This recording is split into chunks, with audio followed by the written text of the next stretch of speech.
अगर सरकार चाहती तो वो जो लाखों पद रिक्त हैं सिर्फ उनको ही भर दिया जाता, तो बहुत सारे जो अभ्यर्थी हैं, जो छात्र हैं, उनकी नौकरियां लग जाती। लेकिन सरकार की ये मंशा नहीं है, वो नौकरी नहीं देना चाहती क्योंकि वो आरक्षण नहीं देना चाहती।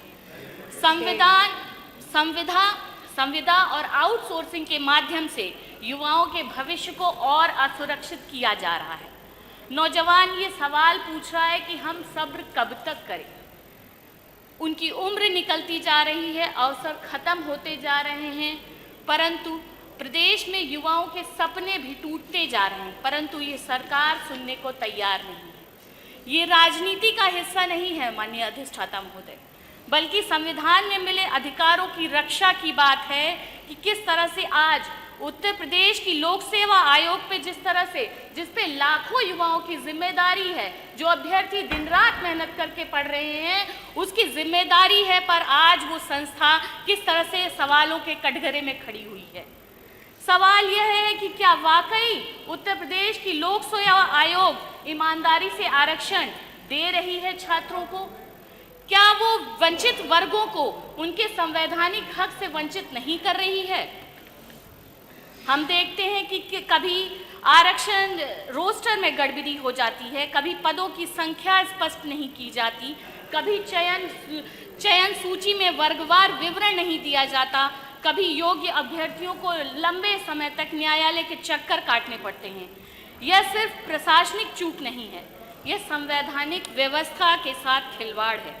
बाबा साहेब भीमराव अंबेडकर जी ने ये बात कही थी कि संविधान तभी जीवित होगा जब उसे ईमानदारी से लागू किया जाएगा, पर ये सरकार की मनोदशा और मंशा ठीक नहीं है पिछड़े और दलितों को लेकर, इसलिए वो सरकार नौकरियां नहीं देना चाहती।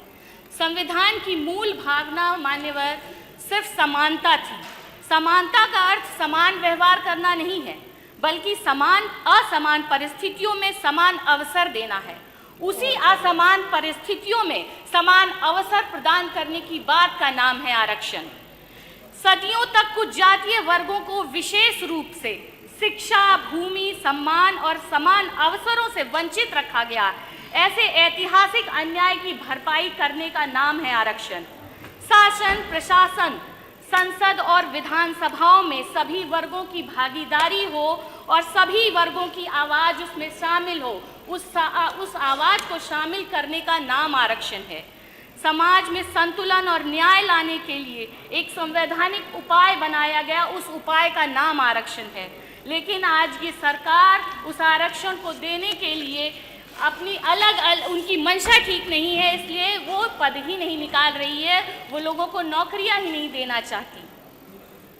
हम दलित पिछड़ों से आज इस मंच के माध्यम से ये कहना चाहते हैं मान्यवर कि आरक्षण जब वर्गों के हिसाब से मिला था, तो हम दलित पिछड़ों को भी अपनी अपनी जातियों में बंटकर नहीं, बल्कि उन जातियों को दफनाकर एक वर्ग बनकर खड़ा होना होगा, और वो पीढ़ीय वर्ग है, हमें उसके माध्यम से खड़ा होना होगा, तभी जाकर ये व्यवस्था बदलेगी और तभी जाकर हमें हमारा हक मिलेगा। धन्यवाद। मैं 2 लाइन में बस अपनी बात खत्म कर दूंगी। एक कविता है मान्यवर, बस मैं वही पढ़कर अपनी बात खत्म कर दूंगी। कागजों में ही सिमट गई सरकारी भर्तियां, तारीखों में उलझ गई नौजवानों की सदियां। मेहनत हाथों में है, आंखों में है सपनों की आग, पर सरकार ने बुझा दी उम्मीद का हर चिराग। धन्यवाद। पेपर लीक हुआ, खामोशी छा गई, उम्मीद एक बार फिर ठगा गई। खाली पड़ी नौकरियों की कुर्सियां सवाल करती हैं आज, कब जानेगा सिस्टम, कब बदलेगा राज। धन्यवाद। माननीय मंत्री जी का मुझे अवसर दिया, और मैं चाहती हूँ इस अविलंबनीय महत्व के विषय पर चर्चा कराई जाए, सभी सदन की कार्यवाही रोक के। मैं आपका बहुत बहुत धन्यवाद करती हूँ।